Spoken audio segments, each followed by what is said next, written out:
Welcome to the Deep Dive. For many years, the global conversation around violent extremism, or VE, has focused almost entirely on security measures. How to deploy forces, how to police borders. Exactly, how to stop the imminent threats. But today, we are opening up a stack of sources, primarily related to the UN VE Action Plan, to perform a really critical mission. We're trying to move past pure reaction. Yes, and dig into the structural conditions and, the individual motivations that actually create the path toward violence in the first place. We're really shifting the focus from the tactical to the preventative. We need to understand the environment that breeds extremism. And to do that, we first need to get our terms straight. Right. So when we analyze the broad societal landscape, we're looking at the drivers of violent extremism. But when we look at the psychological steps an individual takes, that's what we call the pathway of radicalization. And the UN plan breaks those drivers down into the famous push and pull dynamic. So the push factors are the big systemic forces in society. The structural conditions. Right. The things that kind of shove you out the door, so to speak, like massive corruption or a total lack of resources. And the pull factors are the magnetic forces of the extremist group itself. The promise of belonging, a sense of purpose, that immediate emotional gratification. So they take that general frustration that's already there. And they transform it into targeted, concrete, violent action. We've got 5 primary structural push factors to unpack today, and they are all interconnected. So let's just jump right in, starting with the one that I think seems the most intuitive to most people. The link to socio-economic opportunities, or the lack of them. Exactly. This is where the story usually starts. The common argument, as backed up by reports from groups like the UNDP, is pretty simple. Economic exclusion, high unemployment. Limited chances to get ahead in life. It all leads to alienation and frustration. The idea that when people feel they have nothing to lose, they become more receptive to these radical alternatives. And that push factor fits directly into a very tangible pull factor. Righto. Well, if you're uneducated, unskilled, and you feel totally abandoned by the state, a group like ISIL can offer a real immediate incentive. The sources report they can offer, or at least promise, wages up to $500 a month. Which is a huge pull factor for someone living in deep poverty. It's a clear inducement. That narrative makes perfect sense on the surface, but this is where the deeper analysis, it complicates things dramatically. The World Bank, for instance, analyzed this using what's called rational choice theory. The idea that people weigh the costs and benefits of their actions. Precisely. They suggested that those with a lower cost of opportunity, meaning they don't lose much, like a good job or a career path, by joining a group, they would be more prone to radicalization. That sounds reasonable, but I feel like there's a punchline coming. There is. The World Bank ultimately concluded that the correlation between violent extremism and economic variables is, and I'm quoting here, unclear and at best of ambiguous influence. Wow. So they just couldn't find a strong, reliable link that held up everywhere? Not universally, no. So that easy headline, poverty is the root cause of terrorism, it's mostly inaccurate. That seems huge. If that correlation is ambiguous, why is this driver listed as, a foundational problem in so many action plans? Because it's probably a necessary condition, even if it's not a sufficient one. It creates the vulnerability. But you have to consider the contradictions. We have documented cases of foreign fighters who traveled internationally. To join groups in Syria. Exactly. They needed significant capital to do that. That implies they had some prior economic engagement.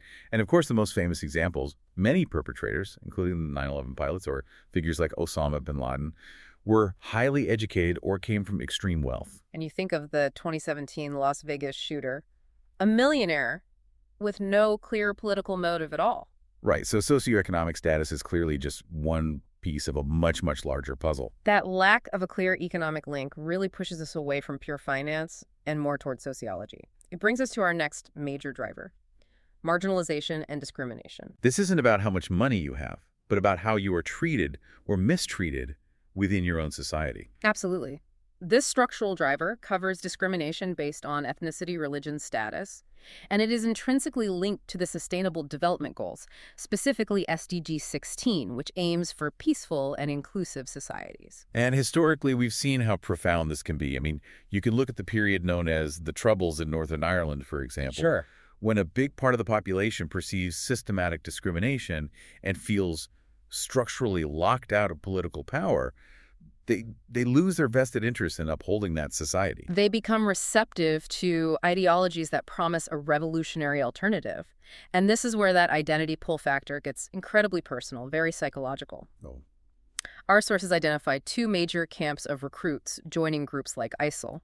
One group has had profound negative experiences. They've lived through warfare, horrible squalor. But the other camp, Foreign fighters. the foreign terrorist fighters, they're often described as being in search of a meaningful path in life. And they're typically recruited through friends and family. A meaningful path. That is highly counterintuitive. Mm. Are you saying the initial motivation for joining a violent group isn't always malice? Often it's not. Social scientists have observed that many volunteers are driven by things like empathy, compassion, even idealism. Wanting to help people. Wanting to help a perceived oppressed group, not necessarily to inflict pain. They are pulled by this overwhelming desire to belong, to feel valued, and to be part of something bigger than themselves. And the speed at which this happens is just staggering. The UNDP found that 48% of respondents joined their violent extremist organization in less than a month. Less than a month from first contact. That emotional pull, the promise of hope or excitement, that feeling of rebellion, it can override rational thought incredibly quickly when you feel that vulnerable. And that speed is accelerated when the state itself shuts down the alternatives. If political inclusion doesn't exist, if civic space is shrinking, or if people are denied platforms for legitimate dissent, then those alienated individuals will naturally reject the official channels. and seek out like-minded alternative venues. You know, we should also connect this to its opposite. While disenfranchisement can push people toward extremism, the sources also note that growing diversity can, in some cases, fuel it from the other side. How do you mean? The fear of losing cultural or ethnic dominance is cited as a partial explanation for the rise of some far right-wing nationalist groups in Europe, especially in response to the migrant crisis. So alienation and fear are two sides of the same divisive coin. Exactly. And that pivot from sociology to political science takes us to the third, and perhaps the most devastating structural push factor. Poor governance, violations of human rights, and the breakdown of the rule of law. The sources are absolutely unequivocal here. VE thrives in environments that are characterized by poor governance, democracy deficits, corruption, and a culture of impunity. Right. Repressive policies, especially when they're combined with blatant rule of law violations, they don't deter extremism, they actually heighten its lure. And this dynamic often plays out through a dangerous state behavior called securitization. Can you define that for us? It's the process where a state begins to view all its internal policies, and even its citizens, through a purely national security lens. This justification allows the state to adopt extraordinary measures, often violating established human rights and due process. With victims rarely getting justice or reparations. When the state starts behaving like a security actor first and a government second, it invites chaos. And the data supporting the catastrophic failure of this approach is, I think, the most important finding we have in our sources today. I agree. This next statistic is the defining point of this entire deep dive. Okay, so the UNDP asked recruits, what incident acted as the transformative trigger, the final push that solidified their decision to join? The breaking point. Yes. A striking 71% of respondents pointed directly to government action. Specifically, the killing or arrest of a family member or friend as the incident that prompted them to join. 71%. Let that sink in. The government response, designed to stop extremism, is the single most frequently cited event that accelerated the decision to join. It's a shocking finding. It is. State security actor conduct is, by the recruits' own accounts, a prominent accelerator of recruitment. When the state acts repressively, it destroys its own legitimacy and hands extremist recruiters their most powerful narrative on a silver platter. And this problem is made worse by legal ambiguity. States often adopt these vague anti-extremism laws that define extremism as something like vocal or active opposition to national values. which is so broad it risks catching entirely lawful conduct, like just having a dissenting political opinion. When you deny safe spaces for legitimate dissent, you just feed the anger. And that frustration turns toxic. Our sources note that the correlation between political violence and perceptions of injustice or corruption can actually be stronger than the correlation with socioeconomic status. There's a profound insight here we often quote. People do not take up guns because they are poor, but because they are angry and frustrated. The state's failure to govern fairly is what drives that anger. Let's touch quickly on the last two drivers, which really act as enabling environments where all these failures collide. Prolonged conflict and radicalization in prisons. Prolonged, unresolved conflicts are, by definition, structural failures. They prevent any kind of sustainable development.